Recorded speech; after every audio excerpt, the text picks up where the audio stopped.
রাজশাহীর practice wicket একেবারে সবুজ ঘাসে পরিপূর্ণ দেখা যাচ্ছে। আমি একটা প্র্যাকটিস উইকেটের পাশে বসে আপনাদের এটা দেখালাম, ঠিক তার পাশে আরও একটা প্র্যাকটিস উইকেট কিন্তু আছে। নেট বলা যায়, ব্যাটাররা ব্যাটিং সেশন করবেন, সেটা কিন্তু আবার সবুজ নয়, ব্রাউন কালার এবং কিছুটা ন্যাড়া উইকেট, অর্থাৎ বৈচিত্র্য রয়েছে। দুই ধরনের উইকেটই এখানে ব্যাটার বোলারদের দেওয়া হচ্ছে অনুশীলনের সুবিধার্থে, যেন তারা নিজেদেরকে পরিপূর্ণভাবে প্রস্তুত করতে পারেন। কারা প্রস্তুত করবেন? বিসিএল যারা খেলবেন।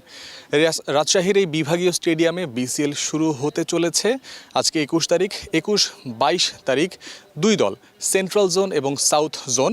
সাউথ জোন হচ্ছে মেহেদী হাসান মিরাজের দল, সেন্ট্রাল জোন হচ্ছে মাহিদুল ইসলাম অঙ্কনের দল। এই দুইটা দল 21-22 তারিখ এই রাজশাহীর বিভাগীয় স্টেডিয়ামে অনুশীলন করবে। ঠিক তার পরের দিন অর্থাৎ 23 তারিখ তারা প্রথম ম্যাচে মুখোমুখি হবে। এখন যে কোনো ব্র্যান্ডের পুরাতন এসি বদলে নতুন ওয়ালটন এসিতে উপভোগ করুন 25% ছাড়। আপনাদেরকে যে দুইটা উইকেট, প্র্যাকটিস উইকেট দেখালাম, সেটা ঠিক এই পাশটায়।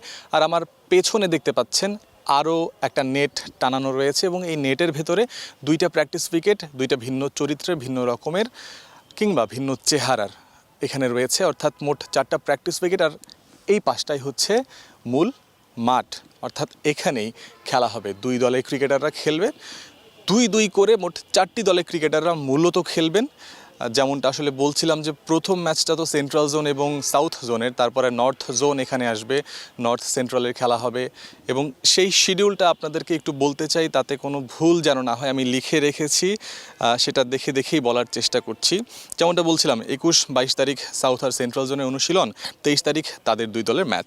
24 তারিখ সেন্ট্রাল জোন এখান থেকে কিন্তু বগুড়া চলে যাবে, বগুড়ায় একযোগে এই ম্যাচগুলো চলতে থাকবে। নর্থ জোন আবার ওই 24 তারিখেই এই রাজশাহীতে আসবে খেলার জন্য। নর্থ জোন এরপরে প্র্যাকটিস করবে 25 তারিখে, সেন্ট্রাল জোনও প্র্যাকটিস করবে 25 তারিখে ওদিকে বগুড়ায়। আর রাজশাহীতে নর্থ সাউথ প্র্যাকটিস করবে 25 তারিখ। 26 ফেব্রুয়ারি নর্থ জোন এবং সাউথ জোন এখানে ম্যাচ খেলবে। সাউথ জোনের কথা বলছিলাম, সৌম্য সরকার, মেহেদী হাসান মিরাজরা রয়েছেন। আর নর্থ জোন কিন্তু বেশ তারকা খচিত দল, একেবারে জাতীয় দলের আদলে বলা যায়। লিটন দাস, নাজমুল হোসেন শান্তরা কিন্তু ওই নর্থ জোনেরই অংশ। এরপরে আসলে 28 তারিখে আবার সেন্ট্রাল আর নর্থের ম্যাচ দিয়ে এই রাজশাহী পর্ব শেষ হবে। 27 তারিখে দলগুলোর প্র্যাকটিস চলতে থাকবে। বগুড়ার শিডিউলও বলা যায় মোটামুটি একই, ম্যাচ শিডিউল, প্র্যাকটিস শিডিউল 23, 26, 28 এই 3টা ম্যাচে।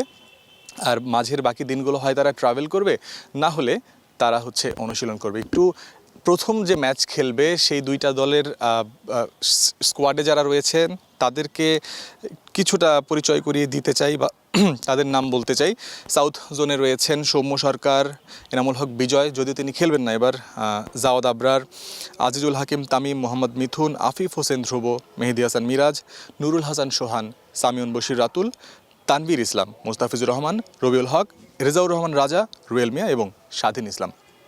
আর প্রথম ম্যাচের আরও এক দল সেন্ট্রাল জোন, তাদের একাদশে যারা রয়েছেন সেটা বলে দিতে চাই। একাদশটা স্কোয়াডে সাইফ হাসান, নাইম শেখ, জিশান আলম, আরিফুল ইসলাম, মাহিদুল ইসলাম অঙ্কন দলটার ক্যাপ্টেন, মোসাদ্দেক হোসেন সৈকত, ইরফান শুক্কুর, মাহফিজুল ইসলাম রবিন, রাকিবুল হাসান, রিজান হোসেন, আবু হায়দার রনি, ইবাদত হোসেন চৌধুরী, রিপন মণ্ডল, মারুফ মৃধা এবং ওয়াসি সিদ্দিকী।